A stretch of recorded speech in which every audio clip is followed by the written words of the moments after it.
हम पूरे जिला इफ्तिबाद को 10 महीने में जो 40 साल की महरूमियां उसका अजाला करें, लेकिन फिर भी मैं आप वर्करों की इज्जत और जो वकास भाई ने बात की उस राय को सलाम पेश करता हूं, मैं उसका एहतराम करता हूं।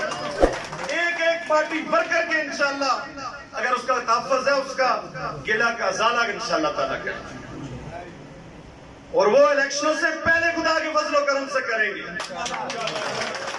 और ये जो सबसे झंडा लेके मेरे भाई चल रहे हैं, मैं आज आपको बता दूं, मैं इस पंडाल में तमाम मुस्लिम लीगियों को मैं अपने कायद सरदार मेहताब को भी दावत देता हूं, आओ झंडा लो मुस्लिम लीग का,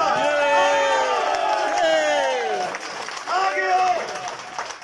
हमारा मसन आ रहा है नवाज शरीफ, उसने मुझे इज्जत दी, उसने इन गैरतमंदों को इज्जत दी, उसमें स्टेज बैठे हुए सरदार फैदा को इज्जत दी, उसने सरदार फरीद को इज्जत दी, और यहाँ बैठा हुआ एक एक वर्कर जो है मुस्लिम लीग का, उस नवाज शरीफ ने आपको इज्जत दी। आज वक्त बनता है इन गैरतमंदों का।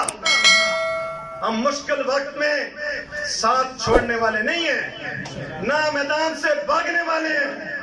डट का मुकाबला इंशाल्लाह करेंगे, जान की भी बाजी लगा देंगे, अपने कायद नजरिए और मुस्लिम लीग पे आज इंशाल्लाह नहीं आने देंगे।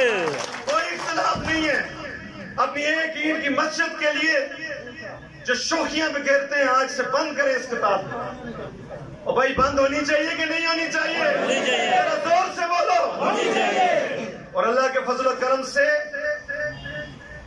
जो लोग कहते थे कि नवाज शरीफ को हमने सियासत से निकाल दिया, वो पाकिस्तान की तारीख से निकल गए खुदा के फजल करम से। और जब भी बुरहानों का पाकिस्तान शिकार हुआ, नवाज शरीफ और मुस्लिम लीग ने इन बुरहानों से निकाला। आज मरियम नवाज जिस